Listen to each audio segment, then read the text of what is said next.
Olá a todos, eu sou o Vitor Aguiar, está começando mais uma edição do podcast Touros e Ursos, o podcast do seu dinheiro. A gente tem uma edição bastante especial do programa nesta semana, afinal de contas a gente teve uma semana bem especial nos mercados financeiros. Dito isso, eu queria chamar aqui Vinícius Pinheiro para participar do programa dessa sexta. E aí, Vini, tudo bem? Fala, Vitor, tudo bem? Uma honra aqui estar dividindo a mesa do podcast aqui com todo mundo hoje.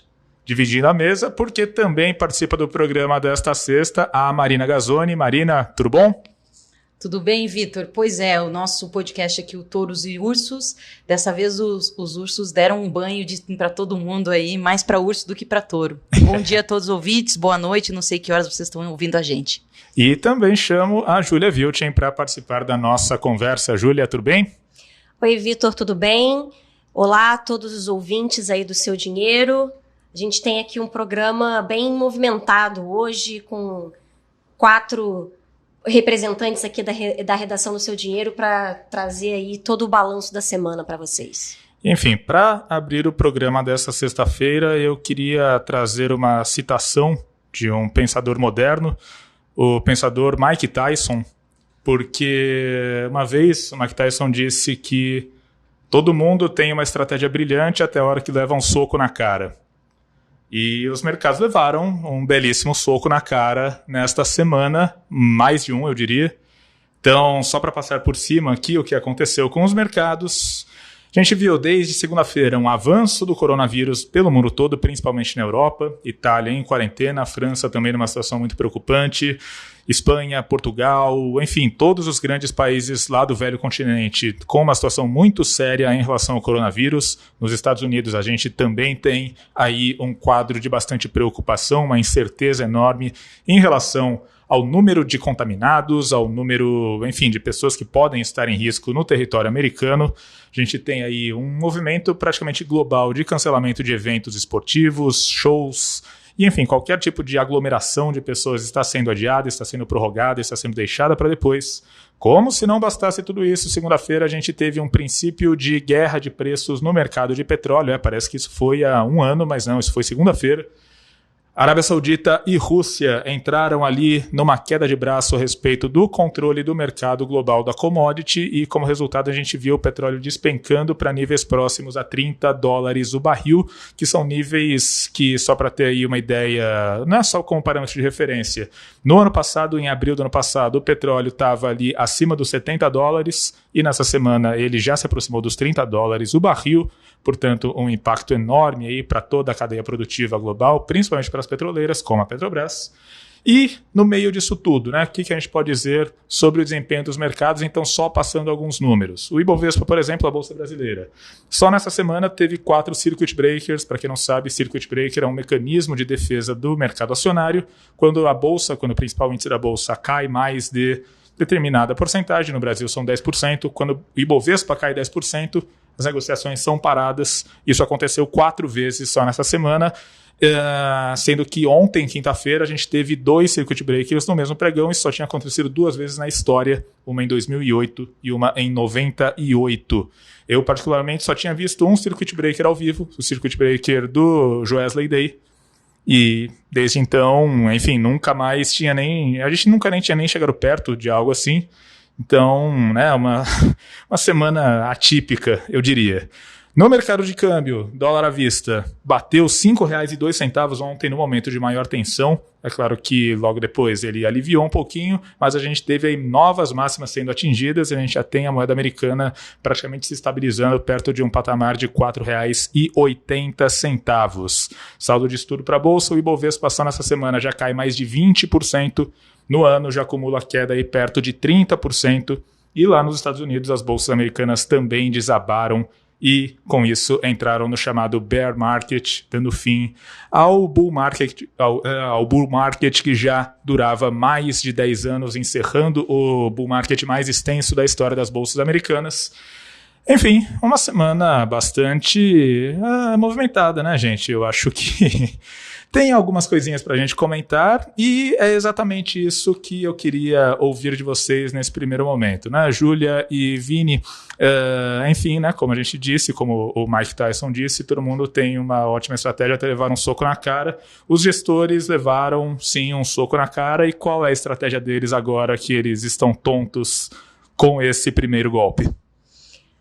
Bom, Vitor, as casas aí, as gestoras estão começando aí a se manifestar sobre esse momento.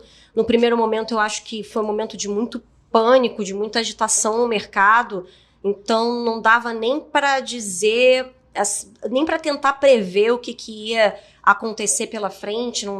O cenário estava bem mais nebuloso. Mas, aos poucos, enfim, as instituições financeiras e os gestores, os principais gestores do mercado, foram aí dando satisfação para os seus clientes e começaram a se posicionar. Ontem, a gente teve o pronunciamento de duas casas importantes. Uma foi a SPX, né, do lendário gestor aí, Rogério Xavier, que é conhecido por ser um pessimista. Eles publicaram a carta de fevereiro, né, da gestora. Publicaram ontem, então pegou aí um pouquinho do início de março. E a gestora Alaska, que tem hoje 200 mil cotistas, é uma das maiores gestoras independentes aí do mercado. Eles são bastante focados em ações. Eles fizeram uma live no Instagram, uma transmissão ao vivo, para comentar aí as suas posições, enfim, tranquilizar aí os cotistas e reafirmar as suas posições. Então, eu vim trazer um pouquinho aqui para vocês o que esses gestores disseram, né? Começando aí pela carta da SPX, o que mais chamou a atenção foi o fato de que eles disseram que reduziram bastante durante o mês de fevereiro, ao longo do mês de fevereiro, uma posição comprada em dólar que eles tinham, que era bastante conhecida. Eles não comentam exatamente, eles não justificam exatamente o porquê disso, mas me parece aí uma realização de ganhos, né, dos ganhos recentes com a moeda americana, mas eles só reduziram a posição, não encerraram a posição, mas eles encerraram a posição vendida em euro, que eles tinham também, e continuam vendidos em moedas de países emergentes, né, ou seja, apostando na desvalorização dessas moedas. Eles comentaram um pouco aí sobre o cenário também.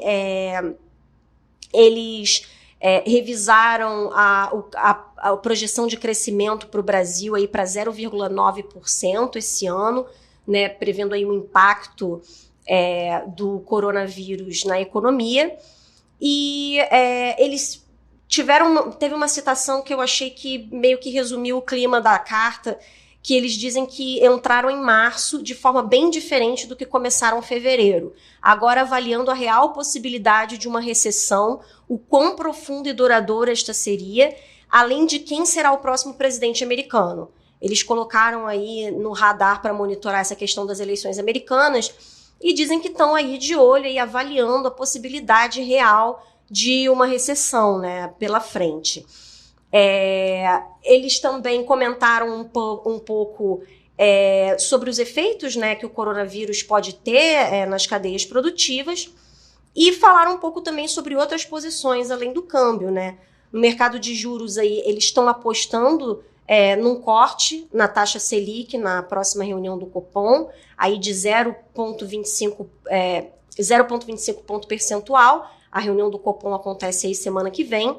E antes, a SPX acreditava até que o juro poderia voltar a subir esse ano, né? Então, de uma certa forma, uma mudança de posição que eles marcaram aí nessa carta. Sobre ações, eles disseram que, dadas as quedas recentes no exterior, que os preços das ações, né, no mercado internacional ficaram mais atrativos, mas que eles esperam aí uma revisão negativa nas expectativas de lucros das empresas. Então, né, não necessariamente está tudo super barato, dado que as empresas aí podem ter também resultados um pouco piores. Mas eles disseram que estão levemente comprados, né, uma aspa aqui, levemente comprados, com a visão de que o impacto do coronavírus será forte, porém passageiro, e de que bancos centrais irão responder de maneira mais agressiva, tanto do lado monetário quanto do lado fiscal. Eles também estão comprados em ações brasileiras do setor financeiro, do setor de utilities, né, que é a utilidade pública, como as concessionárias de serviços públicos, e do setor de consumo. Quanto a commodities, eles não falaram de ouro especificamente, mas eles disseram que estão comprados em metais preciosos e vendidos em metais industriais, e que também no mercado agrícola estão aí vendidos em grãos. Então, eles deram aí um certo panorama da posição deles, e é importante falar dos fundos da SPX, né, principalmente do SPX Limits, que é o fundo mais conhecido da casa, porque foi um fundo aí que sobreviveu, né, esses últimos momentos difíceis aí do mercado, estão salvando aí algumas carteiras, porque eles estão entregando retorno positivo, inclusive no mês de março. Júlia, vale lembrar aí que no bull market, no ano passado, o SPX não foi um dos fundos aí que entregou o melhor resultado, embora eles tenham conseguido bater o CDI em 2019, principalmente pela posição comprada em câmbio, né? Eles têm uma posição comprada em dólar já de muito tempo, que agora eles diminuíram, como você escreveu lá na matéria do Seu Dinheiro. Enfim, a maioria das gestoras com quem eu conversei, ou de quem eu li cartas também, que foram publicadas nos últimos dias, tá todo mundo com hematoma, né? Como o Vitor colocou, todo mundo levou porrada e tá todo mundo sentindo os efeitos dessa queda da bolsa. Enfim, desse ajuste nos mercados que levou aí essa porrada no dólar e também nos juros futuros. Então, ouvinte aí que se estiver sentindo também, fique sabendo que alguns dos gestores aí mais profissionais e mais conhecidos no mercado estão sentindo esse impacto também. Bom, o que eles fizeram, né? Acho que em comum entre quase todos que eu vi, foi uma visão positiva para a Bolsa, depois, apesar dessa queda, ou até um pouco por causa dessa queda. Todos estão vendo, acho que hoje é praticamente um consenso de que a Bolsa ficou realmente muito barata. A questão ela pode ficar assim por muito tempo, ou pode ficar ainda mais barata. Mas acho que tem alguns sinais interessantes aí para o ouvinte do podcast. Acho que um deles foi a reabertura do fundo Dynamo Cougar, que é da gestora Dynamo, que é uma das gestoras lendárias em gestão de ações aqui no mercado brasileiro. Eles têm um fundo deles desde a década de 90, enfrentaram todas as crises que vocês puderem imaginar aqui no mercado brasileiro e sempre ganharam muito dinheiro com bolsa. E eles anunciaram ontem que abriram um fundo para captação pela primeira vez desde 2011. Nem mesmo nessa alta que a gente viu da Bolsa nos últimos anos, e nem nesse momento eles decidiram abrir o fundo para captação. Então, assim, se eles estão abrindo o fundo agora, é porque realmente eles estão enxergando uma oportunidade. Infelizmente, eles anunciaram e já completaram a captação realmente, porque são gestores aí bastante demandados. Quem também vem se pronunciando bastante nesse período aí é o Luiz Barsi também, que é outro investidor muito conhecido da Bolsa, também aí ficou bilionário investindo no mercado de ações, e ele está dizendo que está comprando. Então, em todos os momentos, mesmo nos momentos de maior queda, ele veio aí, deu a cara para bater, dizendo que está comprando bolsa nesse momento. Então, enfim, mas ainda vejo bastante incerteza no cenário, mas, enfim, de certa forma aí um alívio, Vitor, enfim, a gente perceber que enfim, não há um desespero generalizado aí de quem conhece bastante, que já viveu várias crises nesse mercado. Bom, sim, e, né, Júlia, outra gestora, né, que também se pronunciou e que tem aí gestores que são, de certa maneira, um pouco rockstars, assim, né, da Bolsa Brasileira, foi a Alaska, né? Você acompanhou a live que eles fizeram ontem e eles se pronunciaram, né? Eles fizeram uma live ontem no Instagram, né, o Henrique Breda, o Ney Miyamoto e o Luiz Alves, que também aí é uma lenda da Bolsa Brasileira, porque também é uma das, assim como o Luiz Barsi, né, uma das maiores pessoas físicas aí, bilionários da Bolsa. Eles são todos sócios da gestora Alaska, é uma gestora que tem muito cotista pessoa física. Eles fizeram uma live ontem e eles reafirmaram bastante as posições deles em relação à Bolsa. Eles falaram que a Bolsa Brasileira tá barata em dólar, que o real tá muito barato, né? Tá muito desvalorizado. O Luiz Alves falou também que tá comprando ações, que tá acontecendo. A Alaska é uma gestora que ficou bastante conhecida pela sua posição em Magazine Luiza, né? Ele até brincou que tá tendo uma liquidação da Magalu no mercado de ações agora. Disse que não tá não tá assim preocupado como ele ficou em outras crises, né? Que ele até se sentia mal e que ele não tá se sentindo mal, que ele tá dormindo como um príncipe. Então, que ele não tá tendo a preocupação que ele teve em outros momentos de crise na história. E, bom, ele já viu muita coisa aí também no mercado. Eles reafirmaram bastante a posição deles de estarem comprados em Brasil. Falaram, não, a direção é para cima mesmo. Mas é aquela coisa, o próprio Luiz Alves fez a ressalva. Ele falou, não posso chegar aqui e falar com uma placa e falar comprem, comprem, comprem, porque eu posso estar induzindo as pessoas a um possível erro se o mundo continuar louco desse jeito, né? Porque realmente a gente não sabe aí que desfecho essa história, o avanço do coronavírus e todas os problemas subsequentes podem trazer, quanto tempo isso pode demorar. Ele falou, eu vou dizer o que eu pessoalmente estou fazendo, que eu estou aumentando a minha posição. Foi isso que ele disse. E também aquela coisa, tenha sempre uma reserva de emergência para sua sobrevivência. Ele mesmo deixou isso bem claro. Você tem que ter aquela reserva para as suas necessidades. O investimento na bolsa não é aquele dinheiro que você precisa. E eles também falaram que eles desmontaram uma posição também conhecida. Eles têm um fundo multimercados, que é o Black BDR, e eles zeraram a posição em juros e câmbio que eles tinham nesse fundo. Eles ganharam bastante na posição em juros que eles tinham no ano passado, né, com a queda dos juros. Eles estavam vendidos, né, em dólar, então eles estavam perdendo nessa ponta, mas eles não achavam que o dólar ia tanto para cima quanto foi, e nem que os juros iam cair tanto quanto caíram. Então eles acharam que o mercado estava muito louco, muito irracional durante essa semana, e quando isso acontece, né, eles explicaram que até é praxe eles desmontarem essas posições em derivativos que eles tinham, que pode voltar a ser montada, né, depois da normalização da situação, mas que com uma perda de referência de preços como teve no mercado essa semana, era melhor desmontar as posições mesmo, Vitor. Não, eu acho que é muito interessante esse movimento dos gestores que, né, se dispuseram a vir a público e falar exatamente o que eles estão vendo, quais as atitudes que eles tomaram frente a toda essa crise, porque, afinal de contas, né, eu acho que, primeiro, demanda coragem, demanda transparência por parte desses gestores. A opinião deles é muito respeitada, eles são muito influentes e, claro, eles administram os investimentos de muita gente. Então, eu parabenizo todos os gestores que, nesse momento, deram a cara a tapa e falaram alguma coisa e assumiram uma posição e, de fato, não se esconderam de nenhum tipo de comentário.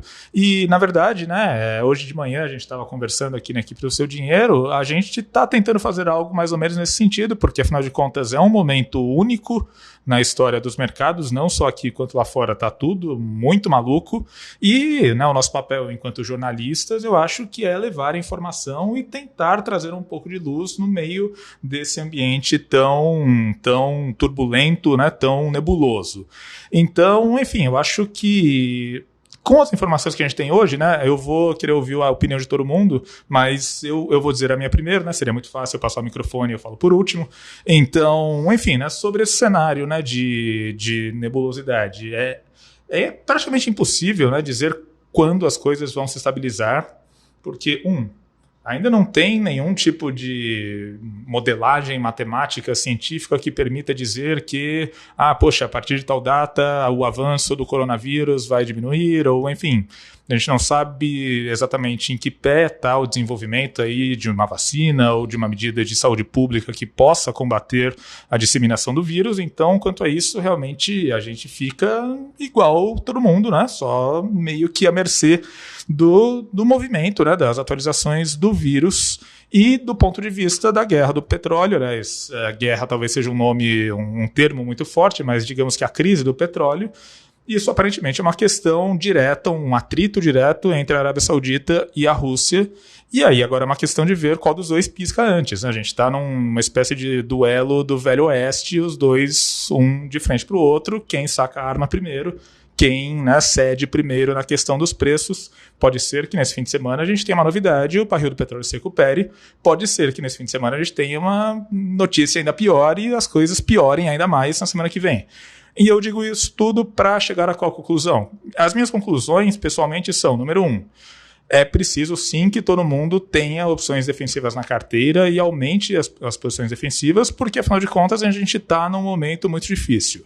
Então, aumentar as posições em dólar, eventualmente deixar um dinheiro a mais na reserva de emergência, optar aí por uma fatia um pouco maior de investimentos conservadores. Eu digo não 100% para esse lado conservador, não 100% para esse lado da renda fixa, mas eu acho que é preciso sim rebalancear um pouco as carteiras de investimento. Em relação aos investimentos em bolsa, eu acho que cada caso é um caso. O Ibovespa ele tem apresentado uma volatilidade ainda maior do que as bolsas americanas, mas muito porque a nossa bolsa, né, as ações ligadas às empresas de commodities têm um peso muito grande, né? A gente tem Petrobras e Vale com pesos enormes na composição do Ibovespa, e claro que nesse ambiente de tensão, Petrobras e Vale foram duas empresas que sofreram muito. Então a gente tem essa reação mais exacerbada por parte da bolsa brasileira. E, enfim, minhas considerações são: se você vai investir em bolsa, primeiro, né, veja exatamente setores que você eventualmente domina mais, que você tem um conhecimento um pouco maior. E segundo, aposte em setores que tendem a não ser tão impactados por esse cenário de instabilidade muito forte. Empresas aéreas, por exemplo, estão na berlinda com toda essa questão das viagens, mas eu diria que empresas de utilities, de energia elétrica, por exemplo, Sabesp, né, essas empresas, olha, essas pessoas vão continuar consumindo água, as pessoas vão precisar de serviço de saneamento, as pessoas vão precisar de energia elétrica. Veja bem, isso não é um call de compra, mas eu enxergo que tem setores e setores, né? Marina, o que você tem a dizer? Quais são as considerações sobre o cenário atual? Pois é, Vitor, eu concordo com você. Eu acho que vai ser muito fácil no futuro olhar para trás e decidir quem está certo. O difícil é falar agora, né? Então, eu acho que a gente não tem bola de cristal, mas a gente pode sim dar a nossa opinião pessoal aqui do que a gente está enxergando. Você falou que o Wesley Day foi o primeiro circuit breaker que você viu na Bolsa. Eu já vi alguns outros, eu peguei acho que o Vinícius também pegou essa fase aqui da crise de 2008, que foi muito emblemática.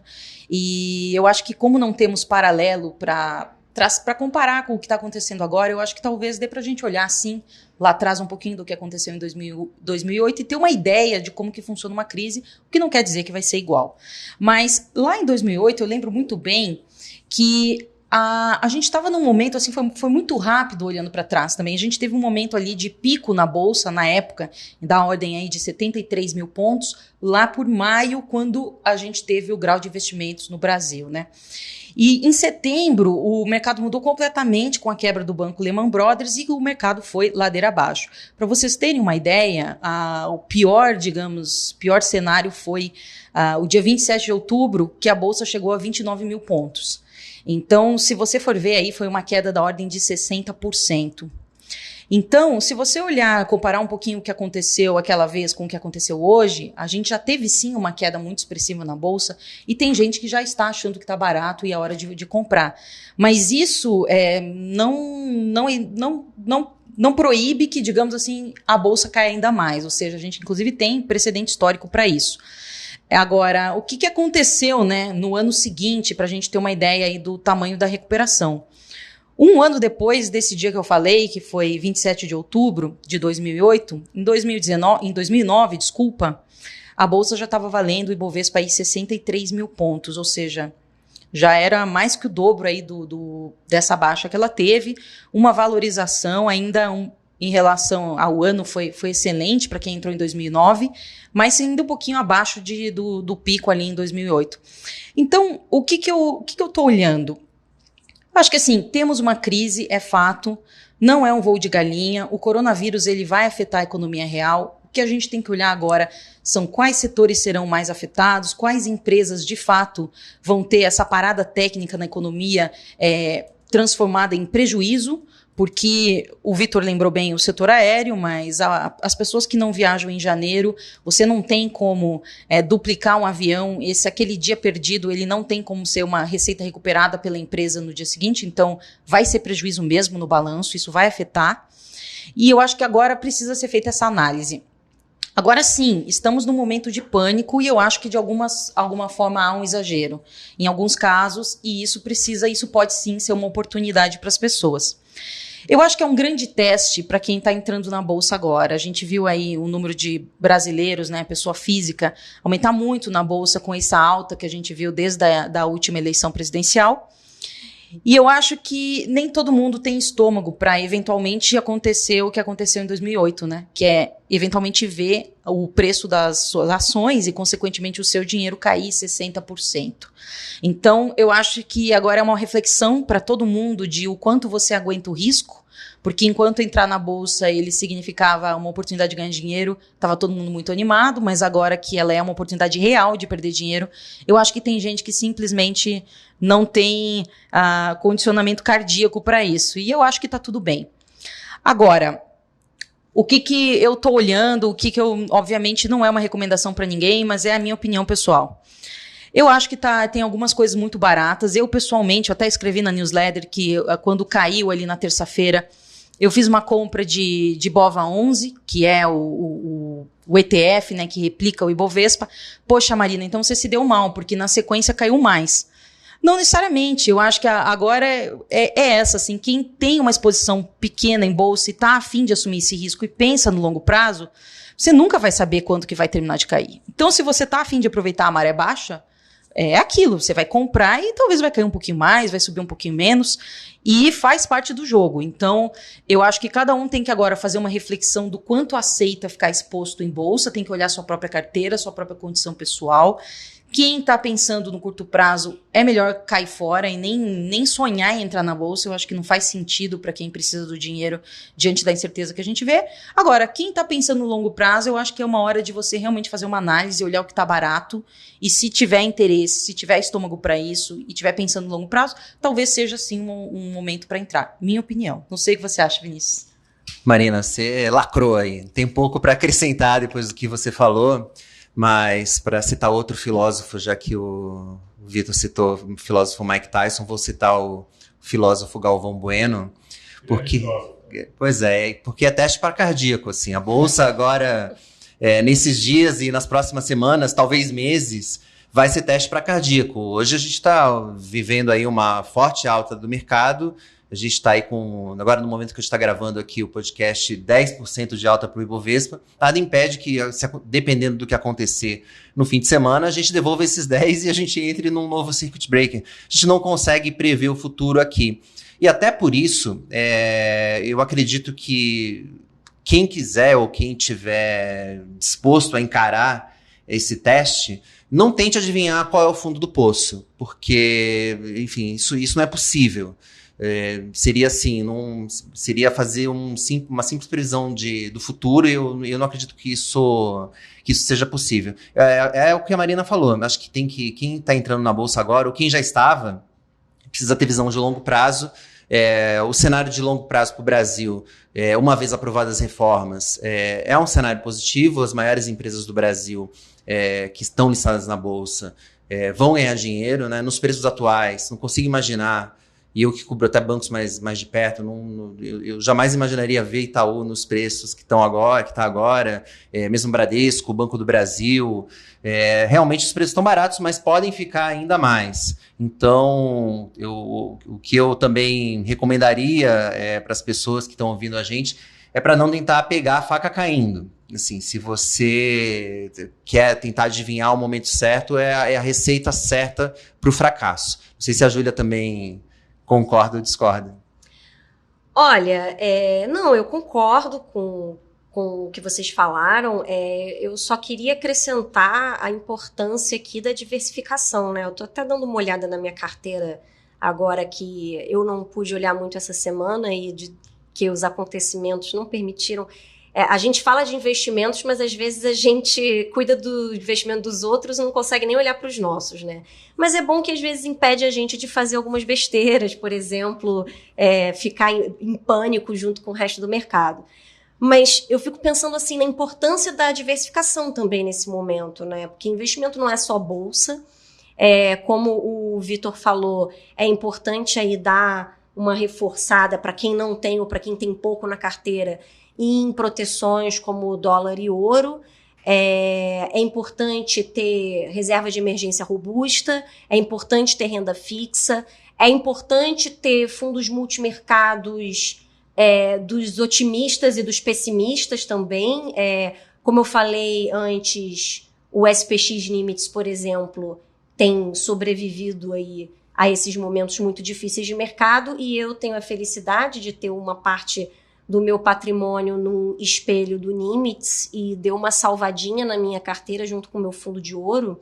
Então, nessas horas que você vê que uma parte de proteção, de pessimismo na sua carteira faz bem, porque nessas horas que o mercado sacode bastante, que você vê assim, poxa, podia ter sido bem pior, né? A bolsa tá caindo 30, mas a minha carteira tá caindo 4, sei lá, tá caindo 7, né?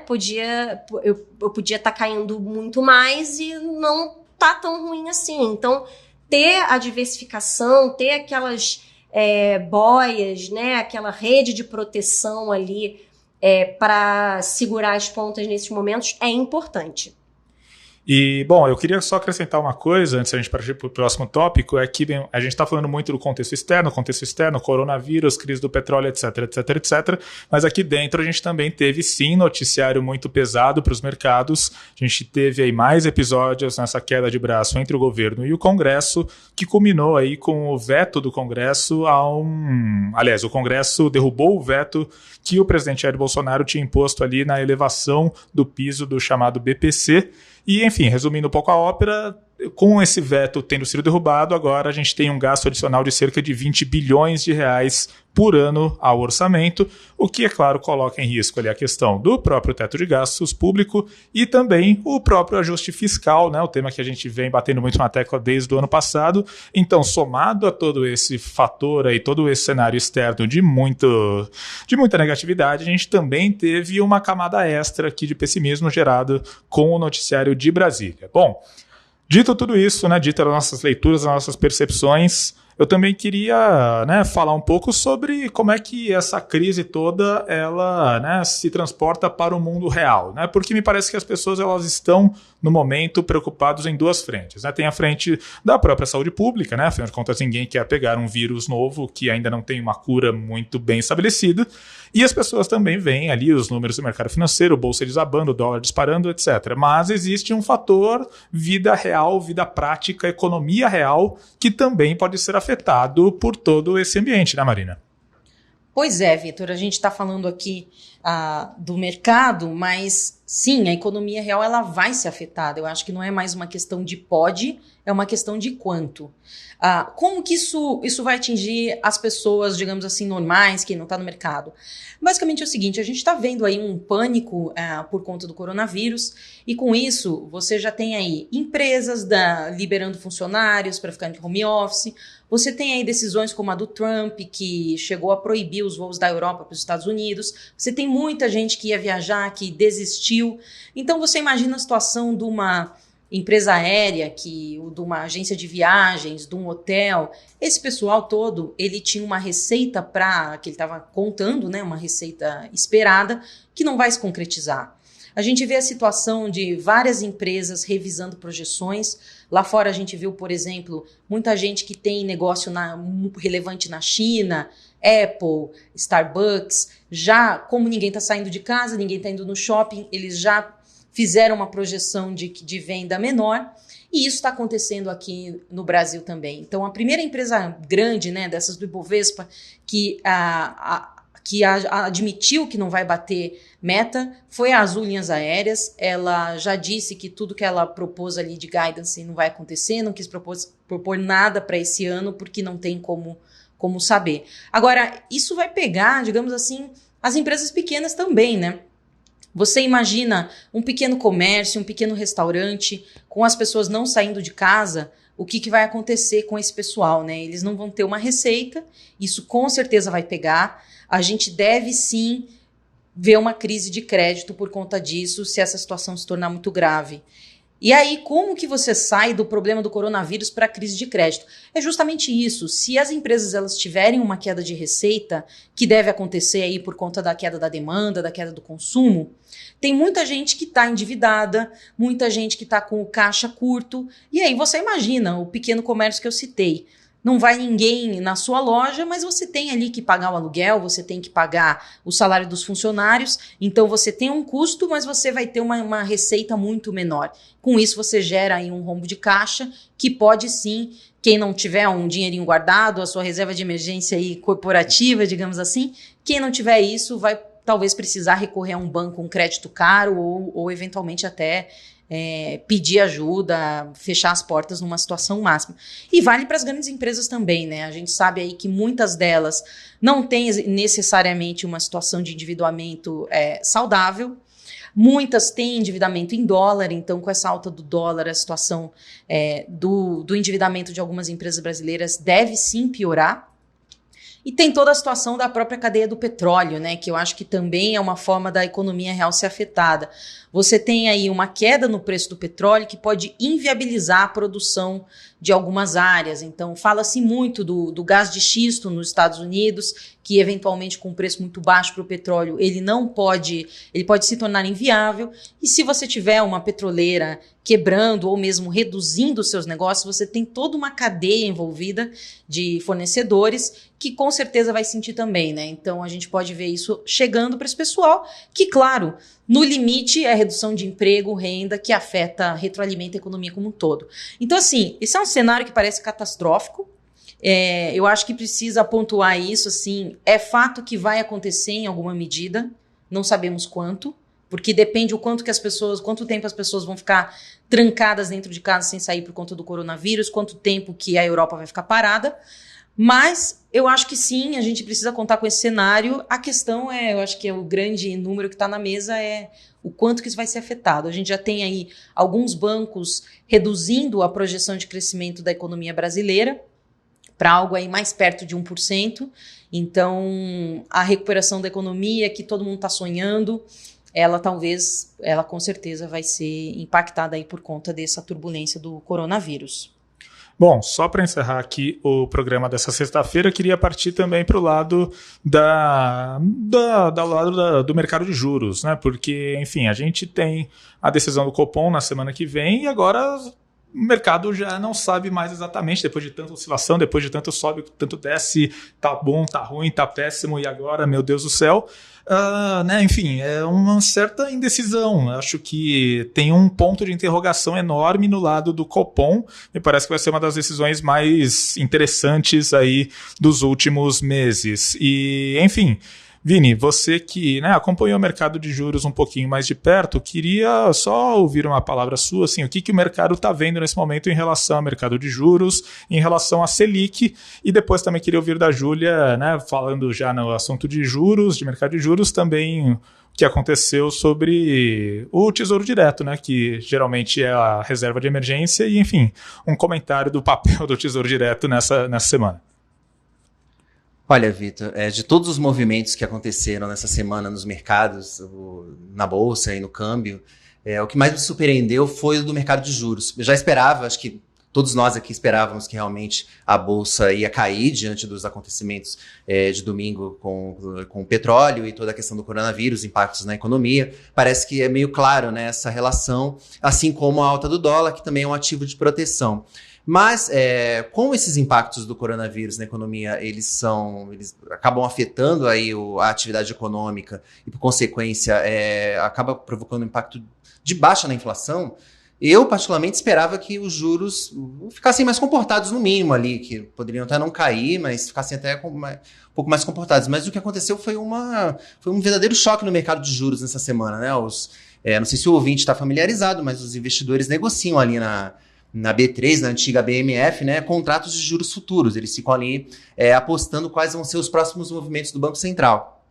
E essa curva de juros, que é o que a gente chama, ela deu uma empinada, né, ao longo dessa semana, e os contratos, né, que são negociados na BMF chegaram ali a colocar taxas que já pressupunham que o Banco Central não só não reduziria a Selic, como poderia até aumentar a taxa. O que, enfim, totalmente fora da lógica do momento que a gente está vivendo da economia. Isso foi provocado, claro, pela alta do dólar, que na visão dos investidores, se o dólar continuasse subindo indefinidamente, isso iria inevitavelmente pegar na inflação, por mais que a atividade econômica estivesse devagar, e a alta do risco Brasil também.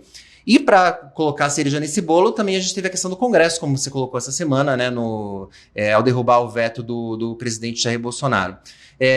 Diante desse choque no mercado de juros, o Tesouro Nacional interveio, né, o Banco Central interveio no mercado de câmbio e o Tesouro interveio no mercado de títulos públicos, recomprando papéis. Então ele acabou criando uma demanda ali que não existia, ninguém estava comprando, estava todo mundo só vendendo, né? Isso deu uma certa calmaria ali no mercado institucional. Agora, Júlia, para nós meros mortais, aqui que só podemos comprar e vender no Tesouro Direto, a gente não teve essa possibilidade ontem e mesmo hoje está complicado, né? Vini, o que aconteceu foi que, por causa aí desse caos no mercado de juros ontem, o Tesouro Direto teve as negociações paralisadas. Isso é praxe. A gente até recebeu aqui alguns e-mails de leitores questionando o que estava acontecendo. Quando tem uma alta volatilidade no mercado de juros futuros, o Tesouro Direto precisa reprecificar, né, os títulos, e para isso, muitas vezes, ele suspende um pouco as negociações. Então, para a pessoa física, o mercado de títulos públicos, lá o mercado secundário, continua funcionando normalmente, os fundos e as instituições financeiras que operam nesse mercado continuam operando normalmente, mas a pessoa física, a compra direta, né, a compra e venda direta de títulos públicos via Tesouro Direto, fica paralisada nesses momentos. Isso já aconteceu muitas outras vezes, só que isso costuma durar, normalmente, aí, algumas horas, né, quando muito. Só que ontem o Tesouro Direto ficou fechado o dia inteiro, porque realmente foi um dia muito atípico no mercado de juros brasileiro. E isso quer dizer que o investidor do Tesouro Direto, ou seja, mesmo aquele cara mais conservador, que não investe em bolsa, que não tinha renda variável nenhuma, acabou sendo impactado aí pelo grande pânico dos mercados, de uma certa forma, porque ele ficou sem acesso aos seus recursos. Até mesmo aos recursos de reserva de emergência que ele, porventura, deixasse ali no Tesouro Selic, que é o investimento mais conservador da nossa economia. Então, nem mesmo o Tesouro Selic pôde ser negociado ontem. Ou seja, quem tivesse uma emergência e quisesse resgatar a sua reserva de emergência no Tesouro Selic, não conseguiu, simplesmente. Ou quem quisesse, de repente, aproveitar alguma oportunidade de investimento, também não ia conseguir sacar o seu Tesouro Selic. E ontem, como teve uma disparada nas taxas de juros, os títulos pré-fixados e atrelados à inflação começaram a negociar com taxas bem mais altas do que eles vinham negociando antes. Ou seja, quem quisesse ter aproveitado o momento de pânico ontem para comprar aí uma NTNB pagando acima de 4% mais inflação para carregar até o vencimento, perdeu essa oportunidade, não pôde comprar. E hoje os juros futuros já amanheceram em queda, então também a oportunidade passou. O que aumentou ontem, hoje estava mais baixo. E hoje de manhã o Tesouro Direto também abriu com atraso, né? Abriu lá só no meio da manhã, quando normalmente ele abre às 9h30, ou seja, ficou mais de um dia sem que os investidores conseguissem negociar, as pessoas físicas. Só que quem tinha, por exemplo, reserva de emergência num fundo Tesouro Selic sem taxa, né? Num fundo de renda fixa que investe em Tesouro Selic, que não cobra taxa, como tem alguns aí no mercado hoje em dia. Ou então até numa conta de pagamentos que investe os recursos em Tesouro Selic, como é o caso da Nuconta, essas pessoas conseguiram movimentar os seus recursos normalmente. Que como não é Tesouro Direto, é mercado secundário, é Selic, né? No Selic a negociação, essas pessoas não tiveram problema.